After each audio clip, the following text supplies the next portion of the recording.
கடலையை தின்னா ரத்த கொதிப்பு வரும், கடலை எண்ணெய் பலகாரம் சாப்பிட்டா கொழுப்பு கூடிரும், இப்படி குடுகுடுப்பக்காரன் மாதிரி எந்த விளக்கமும் இல்லாம சொன்னதையே சொல்லி சிலர் பீதியை கிளப்பிட்டு இருக்கலாம். கொழுப்பு சத்து அப்படிங்கிறது நாம ஆரோக்கியமாக வாழ உடலுக்கு தேவையான அடிப்படையான சத்துக்கள்ல ஒண்ணு.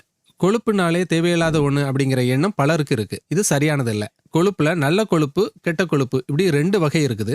நம்முடைய உடல் சீராக செயல்பட நல்ல கொழுப்பு ரொம்பவே அவசியமான ஒண்ணு. மோனோ அன்சாச்சுரேட்டட் ஃபேட்ஸ்ன்னு சொல்லக்கூடிய நல்ல கொழுப்பு சத்து கடல் எண்ணெயில இருக்குது. அது நம்முடைய உடல்ல கெட்ட கொழுப்பையும் சேர விடாம தடுக்குது.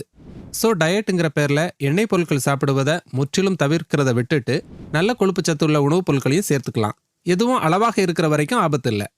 உங்களுடைய சமையலில் கடலை எண்ணெயை நீங்கள் ஏற்கனவே பயன்படுத்தி வர்ற ஆளாக இருந்தீங்கன்னா உங்களுடைய கருத்துக்களையும் கமெண்ட் பாக்ஸில் சொல்ல மறக்காதீங்க. மற்றவர்களுக்கும் அது பயனுள்ளதாக இருக்கும். கடலை எண்ணெய் நிலக்கடலையை பிழிந்து அதிலிருந்து எடுக்கப்படக்கூடியது அப்படிங்கிறது எல்லாருக்கும் தெரிந்த ஒன்று தான். நம்முடைய சேனல்லையும் நிலக்கடலையை பற்றி தெளிவான வீடியோக்கள் பல பதிவிட்டிருக்கோம். நீங்கள் அதை